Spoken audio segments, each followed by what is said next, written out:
Welcome to 5 after midnight. You know that feeling when you're being watched? It's better if you don't turn around.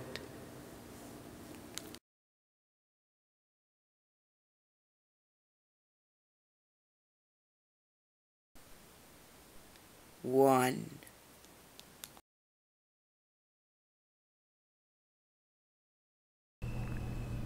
In 2007, a few of us went investigating in a 4,000-hectare forest in Australia, the site of 7 murders by a serial killer named Ivan Milat in the 1990s. More undiscovered bodies are also believed to still be there. We were with a woman who was an alleged psychic, and she led us to a remote spot where she believed some of the murders may have occurred. At approximately 2:30 a.m., we were in a dense forest, kilometers away from the nearest highway, in the middle of absolute nowhere, where we hear a loud growl of some kind emerge deep from within the forest. Thing is, this growl is completely inhuman, but it's not an animal either. It's indescribable, practically demonic. Then shit really starts to get weird. Suddenly, we see a red laser light surround us, circling the trees. Mind you, we are the only people in there. Well, we thought we were anyway. Suddenly, somebody in the group gets a feeling that it might be coming from a rifle. That somebody else is in the forest with us, watching. The eeriest feeling then sinks into all of us, and after a momentary silence, where we were all kind of suspended in sheer, silent, terrorized thought, we suddenly shit ourselves, grabbed our stuff, and bail. We run for our cars, throw all of our stuff in, and get the hell out of there. Once on the highway, our 2 cars are traveling relatively close together at approximately the same speed. The driver in my car, huge, well-built man of steel, 6'6", suddenly slams on the brakes before pulling over to vomit on the highway, simply out of sheer terror. After getting himself together, we get back on the road. Our other group of friends in the second car are now ahead of us a bit on the road. The driver of this car is really slow at driving, so we end up overtaking them. My driver friend, the 6'6" dude, starts speeding, and after a while, we are well and truly in front of them. It's about 3 a.m., and there are no other cars on the road. We have not passed any other cars apart from our friends, who, from what we know, are still traveling a few kilometers behind us. What happens next just really freaks us out, as if we aren't messed up enough already by this point. Suddenly, out of nowhere, we see another car in front of us. As we get closer, we see it's our friends in the second car, whom we passed about 15 minutes ago. The thing is, there is only one highway. Nobody has deviated from the road, and we had passed no other cars along the way. There is no way in hell their car could have passed ours without the 4 of us seeing it. With about 8 witnesses to this story, it was definitely the strangest thing we've ever experienced.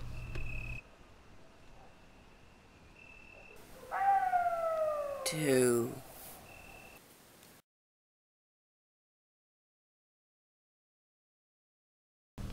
In my teenage years, my family was invited to a wedding that was taking place at a private residence in the rolling Vineyard Hills in Oregon. It was way far from any sort of commercial buildings, and the residences were spaced out quite a bit. The driveway from the road to the house was over a 1/4 mile long, and when we got there, someone by the road told us that there was no more room at the property, but we could park on the side of the road and they'd shuttle us up. Sometime that night, after some people had left, my dad and I walked down to get the car so that we have it up there for when we want to go. About halfway down, I notice a big misty ball of bright white light from one of the furthest hills visible. I thought it was a smokestack and told my dad to look. He actually didn't bother looking and just told me that there was nothing out there for miles. I told him a few more times that I saw a smokestack, and finally he just looked and remarked, "Wow, maybe there is something out there." About a second later, it shot up and to the right before vanishing. We both thought that that was very weird and had no explanation for what it could have been.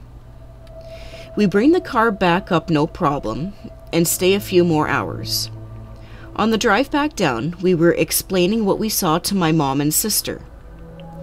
As we approach the point where we saw it, I say, "And it was just about here." As soon as I said that, the dash chimes and the radio stops, and my dad says, "What the hell?" Every light on the dash had lit up, and a few seconds later, everything died. No motor, no interior dash or lights, no more headlights. We rolled until we stopped, and the car would not do anything when he turned the key again. The only choice was to sit in the dark for 5 minutes, no one having a cell phone, and talk about how creepy that was. I kept an eye out for the light on the hills, but I didn't see it again. Every minute we tried to get going again, and eventually it started up without a problem, and we went home.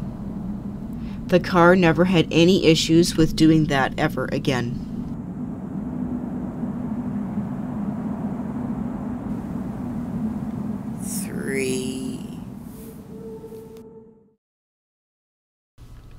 I'm from Finland. This was some years ago, pre-smartphone and GPS era. It was the end of the summer, and myself and 2 friends were on a camping trip way up in the north in Lapland. The mosquito season was over, and the weather was cooling down in anticipation of the coming fall. The 3 of us had packed food and gear for a 10-day trek. The car we arrived in had been left in the parking lot of a visitor center. This happened within the premises of the national park we were in, a 985 square mile stretch of wilderness near the Russian border. The terrain there varies greatly, from treeless and semi-mountainous to dense forest of spruce and pine and dwarf birch. There are lots of swamps. Seeing reindeer is not uncommon, and some nights you might hear wolves in the distance. You can run into a bear or a wolverine in this place, but of course normally they avoid people. We mostly camped in a tent, but some nights we used shelters and simple huts provided for travelers free of charge. The trip had lasted 5 days. We were at the furthest of any kind of civilization we were going to be on in this particular outing, truly in the middle of nowhere. There really is nothing there. There are no villages, towns, or industry. The place is a national park after all. Seeing other hikers happen from time to time. You'd see people in the distance maybe, very rarely would you come face to face with anyone. So in the middle of our trip, we camped in a small clearing woodland extending around us for a considerable distance in all directions. It was already dark, we had eaten our evening meal, and all 3 of us were jammed in our only tent. It was a bit cramped, but we fit. We took turns carrying it during the hikes. We were just exchanging some jokes and crude humor in the dark, like guys in their 20s do, about to go to sleep in our sleeping bags. When we quieted down, we began to hear it, talking, and the sound of machinery. Given our location, this was profoundly weird. We camped in a tent because there was no huts nearby. Maybe there was another camp somewhere near us? We couldn't quite make out what was being said, but it was a human voice, no doubt about it. But nothing really could explain the sound of heavy machinery. It sounded like an excavator or a tank, something big, powerful, and not really too far away. Combined with the sound of talking, we thought construction yard. But at that time of night, in an unpopulated, protected nature reserve, we got out of our tent. It was cold and pitch black. The campfire had some coals still glowing.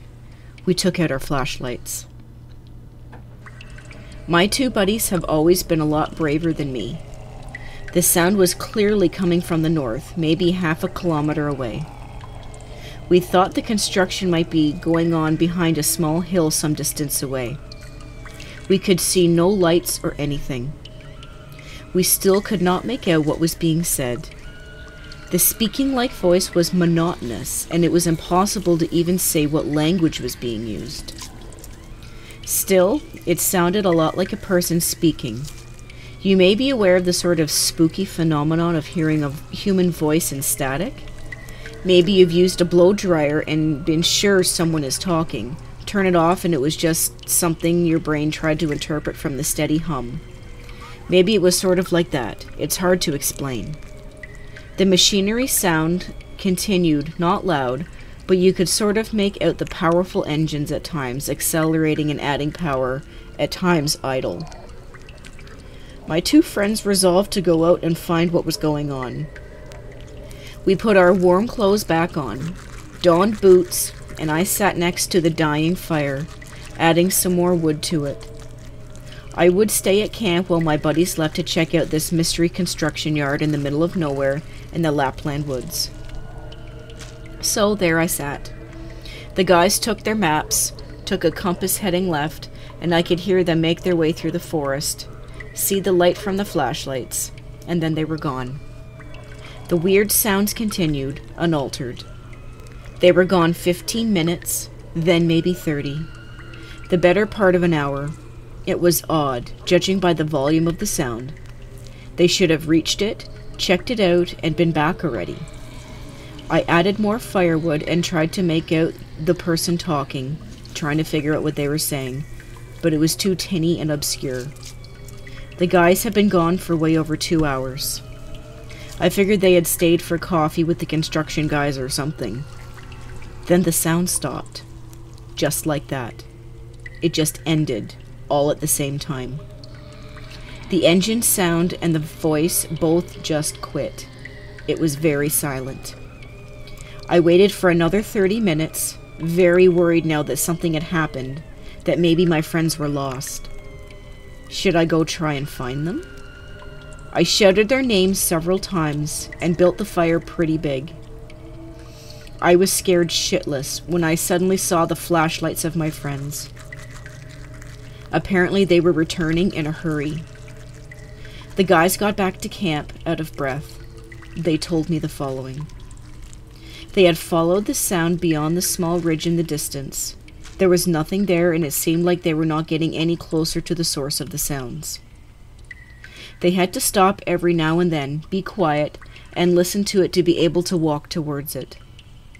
They walked and stopped like this for some time, then realized that they were not getting any closer. The sounds did not change in volume at all. They decided to go just a bit further several times, when suddenly the sound just stopped like someone pressed a button on a recording. They then realized that they had been going on for a long time. They were in the middle of the dark woods, alone. They reversed the heading and started back at a brisk pace. Eventually they saw my big-ass fire from the top of the hill and found their way back. The weird thing is, we seem to think that the sound stopped at different times. They had been gone 2.5 hours in total. They said the sound stopped at around the 1 hour and 15-minute mark as they left. Then they started to head back immediately. Return trip taking a bit longer even though they kept a good pace. They apparently wandered around a bit. For me, the sound stopped at the 2-hour mark, just 30 minutes before they returned. We did not sleep that night. Nothing more happened on that trip, and we never found out the weird construction yard sound was about. When we returned to the park's visitor center some 5 days later, We asked about it, but no one knew of any ongoing construction taking place in the whole national park area. It's been bugging me ever since.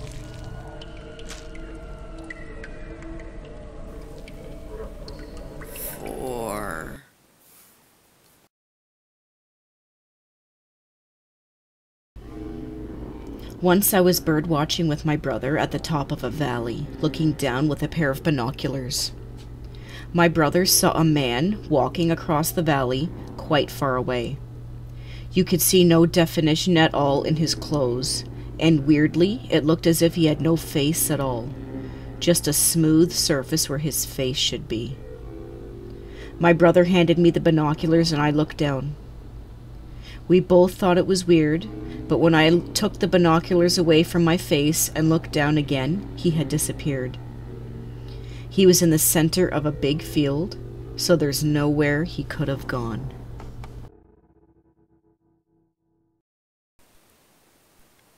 Five. One time when I was 10 years old, my family and I were on a float trip in some part of Missouri in the middle of nowhere with one of my mom's friends and her whole group of friends. Our campsite was rather large. There was a rundown gas station across the street. The bathrooms and shower houses were attached to the tackle shop, and a few trees on one side of the field which had a house on one side and not a house in sight on the other, besides behind the trees for at least 2 miles. We got back to the site on what was a fabulous float, and were just hanging out with the whole group. I'm standing with my mom and 2 brothers when all of a sudden I see a little girl biking down the hill right next to our site. I pointed it out to my family, and we were immediately curious as to where she come from and why she was alone. I know she didn't come from the house next to our site. This girl got down the hill and biked directly to me. At this point, I'm just thinking, what is going on? And the little girl came to me and said, "I remember you. You were standing in front of my house yesterday." So of course I said, no I wasn't. I don't know you. She said, "Yes you do. You were standing in front of my house. Doesn't your name start with a K? You're 10, right?" I looked at my mom in confusion and I said, "Yes." I believe she replied with something along the lines of her missing me, or that we needed to play together again. This girl looked absolutely disgusting. Her toes, nails, and hair were all filthy. She then walked to my brothers, who were throwing a football around over a fire, and said, "Don't play with fires. That's how my friend died." They were way creeped out, as well as I was. After that, she just biked away. We never saw her again.